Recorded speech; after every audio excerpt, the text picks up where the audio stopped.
चलिए friends, 15 number का जो एग्जाम्पल है वो देखते हैं। आज थोड़ी प्रॉब्लम होगी आपको सुनने में, क्योंकि यहाँ पे नजदीक में शादी हो रही है, तो वहाँ पे गरबा हो रहा है, तो आपको एग्जाम में गरबा नहीं लिखना है, एग्जाम्पल है, ठीक है। तो आपका पूरा का पूरा फोकस इधर होना चाहिए।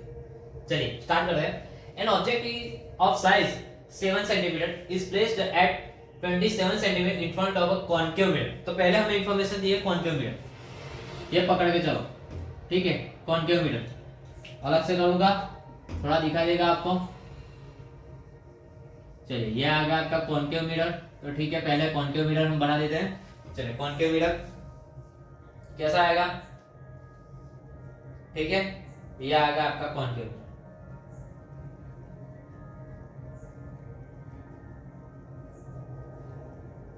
चलिए ये आगे प्रिंसिपल एक्सिस, यहाँ पे आपका पोल P, यहाँ पे आपका F, और यहाँ पे हम लेके चलते हैं C, सेंटर ऑफ कर्वेचर, ठीक है। चलिए देखिए आगे। एन ऑब्जेक्ट साइज 7 सेंटीमीटर, मतलब कि साइज मतलब कि उसकी जो हाइट है ऑब्जेक्ट वो दी हुई है, कितनी है 7 सेंटीमीटर। अब 7 सेंटीमीटर ऑब्जेक्ट ऊपर के डायरेक्शन में होगा y एक्सिस पे, तो y एक्सिस पे वैल्यू कैसे आएगी, पॉजिटिव में आएगी, ठीक है। तो ये वैल्यू जो आएगी आपकी पॉजिटिव में आएगी। इसके बाद इस place 27 centimetre in front of concave, मतलब 27 इस तरफ, इन फ्रंट ऑफ कॉन्केव इस तरफ आपका, ठीक है। यहाँ पे आपकी ऑब्जेक्ट होगा। फोकल लेंथ 18 सेंटीमीटर, 188, ठीक है। तो फोकल लेंथ यहां से यहां तक का डिस्टेंस याद रखिए, ये आपको डिस्टेंस दिया हुआ है 18 है, यहां से यहां तक का डिस्टेंस, ठीक है। थोड़ा अच्छे से बना देते हैं ताकि आपको दिखने में दिक्कत ना हो, ठीक है। अब जो फोकल लेंथ है वो एक्स एक्सिस पे है और इस डायरेक्शन में यहां, तो वैल्यू कैसे आएगी माइनस में, तो फोकल लेंथ की वैल्यू कैसे आएगी बेटा, माइनस। चलिए एफ की वैल्यू माइनस 18 सेंटीमीटर, यहां पे भी सेंटीमीटर माइनस है, याद रखना। अब 27 भी क्या है, माइनस में ही आएगा क्योंकि ऑब्जेक्ट है, तो 27 u is equal to minus 27 centimetre. अगर आपको रे डायग्राम पूछा जाए तो कैसे ड्रॉ करना है, याद रखना। इसमें आपको ये वाला सम कई बार पूछा है, और इसमें आपको रे डायग्राम ड्रॉ करना है तो किस तरह से, यहाँ पे सोच लो कि यहाँ पे 18 है, तो 18 टू करोगे तो सेंटर ऑफ कर्वेचर आ जाएगा, मतलब 36 आएगा। तो 36 से पहले और 18 से पहले 36 के बाद, मतलब 27 इन दोनों के बीच में आएगा। तो यहाँ पे आपका ऑब्जेक्ट होगा, यहाँ पे क्या होगा आपका ऑब्जेक्ट, ठीक है, याद रखना, यहाँ पे आपका ऑब्जेक्ट होगा। अब दूसरी बात, अगर आपका object between C and F है, अगर आपका object between C and F है, तो आपका इमेज फॉर्मेशन जो होगा बियॉन्ड C होगा, और कैसा होगा, एनलार्ज।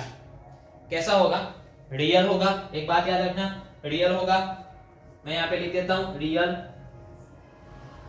इन्वर्टेड और एनलार्ज,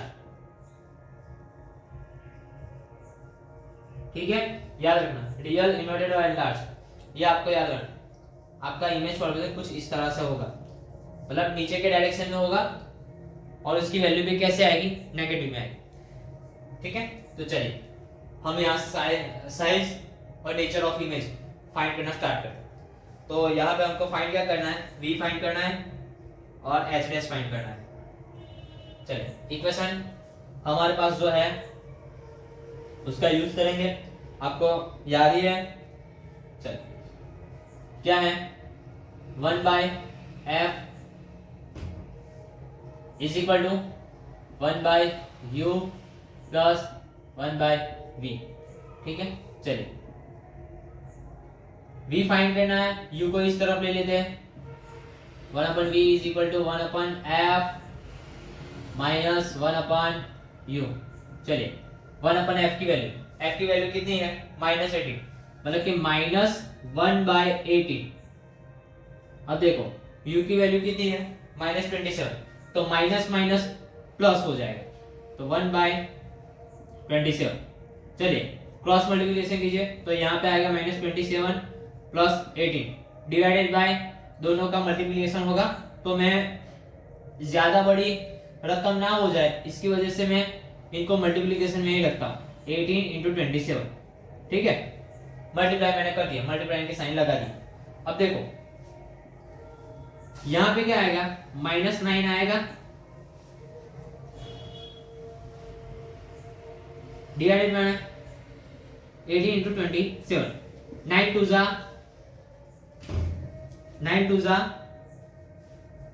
18। अब 27 × 2 कितना आएगा, 54 आएगा, तो 1/54, लेकिन वैल्यू कैसी आएगी, माइनस।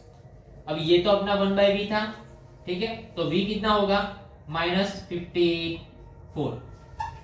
ये आ गया आपका आंसर, -54। ठीक है, चलिए हो गया। अब दूसरा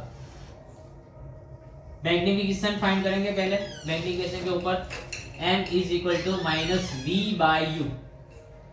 = h'/h, तो h' फाइंड करना है, ठीक है, तो -v/h/u। चलिए माइनस v की value minus minus plus 54, minus minus plus 54, h की वैल्यू कितनी है भाई, देख लो 7 डिवाइड बाय u, u की वैल्यू कितनी है 27, तो -27 इधर आएंगे, और 27 2 जा 54, मतलब 2 7 जा 14, और वैल्यू कैसी आएगी, नेगेटिव सेंटीमीटर h। ठीक है, तो ये आपका आ गया सब इजी। अब गौर से देखिए, कुछ इंटरेस्टिंग बात बताता हूं आपको, ध्यान से देखिए। यहां पे u की वैल्यू 27 थी, u की वैल्यू 27 थी, तो आपका इमेज की जो वैल्यू होगी, इमेज डिस्टेंस होगा, वो कितना होगा, डबल होगा 27 का डबल 54, तो उसी टाइम 7 जो था उसका डबल 14 हो गया, 14 हो गया, याद रखना। तो ये आपको याद रखना कि जब भी बिटवीन C एंड F हो और वैल्यू आपकी अगर इमेज की जो इमेज डिस्टेंस जो है अपना भी, वो अगर आपका डबल हो जाता है, तो कुछ भी सोचे भी ना, आपकी हाइट जो होगी वो भी दुगनी हो जाएगी। इतना आपको याद रख लेना, ठीक है। चलिए ये सम है, बहुत सा इजी था, और अगर रे डायग्राम हो जाए तो आपको यहाँ पे ऑब्जेक्ट दिखाना है और ड्रॉ करना तो आपको आता ही है, ठीक है। चलिए फटाफट से स्क्रीनशॉट लीजिए।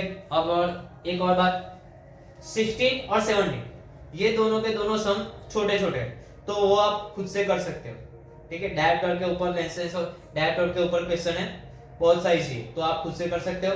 तो यहाँ पे इस चैप्टर के एक्सरसाइज के और एग्जांपल्स प्रॉब्लम्स जो है, ठीक है, वो सब सॉल्व होते हैं।